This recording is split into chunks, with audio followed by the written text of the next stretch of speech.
When families are displaced in Nigeria's northeast, what it simply means is that there is a threat to education. If this happens, there is no explaining away the impact it will have on the future. In 2020, the United Nations Office for the Coordination of Humanitarian Affairs said about 1.9 million people were internally displaced in Borno, Adamawa, and Yobe states. Borno accounted for over 80% of the number. In the event of such displacement, children are likely to be larger in number compared to adults. So, if 1.9 million people were displaced as of 2020, how many would have successfully continued or completed their primary and secondary education? The United Nations Children's Fund, UNICEF, provides makeshift learning centers in camps, along with school bags, books, and other study materials. However, this has proved ineffective due to a lack of adequate teaching personnel. In 2015, the United States Agency for International Development, USAID, donated up to 150 million naira, equivalent to $801,000, to the American University of Nigeria. USAID emphasized that its objective was to improve access to education for the internally displaced population. The organization hoped the funds would provide education services to children and youth in IDP camps within host communities. With the additional donation, funding has run up to $901,000. A year ago, the federal government promised to enroll all refugee children into school by 2023, including secondary and tertiary schools. Unfortunately, UNICEF reports that in 2023, up to 430,000 children affected by the Boko Haram conflict lack access to basic education.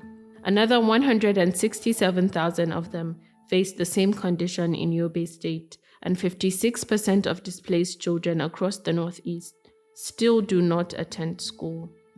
This is exacerbated by the destruction of schools and the killing of teachers. In April 2014, the UN committed $30 million to Nigeria's Safe School initiative, yet the lack of teachers continues to be one of the major reasons why education suffers in the region. UNICEF data shows that approximately 645 teachers have been killed in the insurgency. Up to 19,000 have been displaced, and over 1,500 schools have either been destroyed by armed groups or occupied by displaced locals. In November 2022, the federal government announced $20 million in funding from the Global Partnership for Education as part of plans for the Safe School initiative in the region.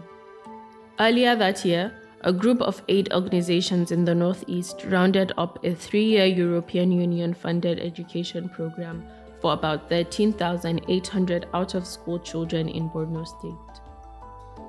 This program had funds of up to £10 million and an estimated 80,000 primary and secondary school beneficiaries. It was aimed at improving access to quality education. Despite the figures above, access to education, particularly a qualitative one, remains one of the biggest challenges the region faces. Anytime it appears education is getting the needed boost, a setback lurks. Currently, inadequate and dysfunctional school infrastructure is a major problem, added to a lack of qualified teachers and poor livelihoods.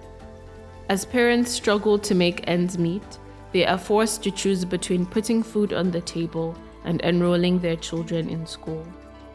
This is an animated video series supported by the MacArthur Foundation explaining insecurity drivers in northern Nigeria.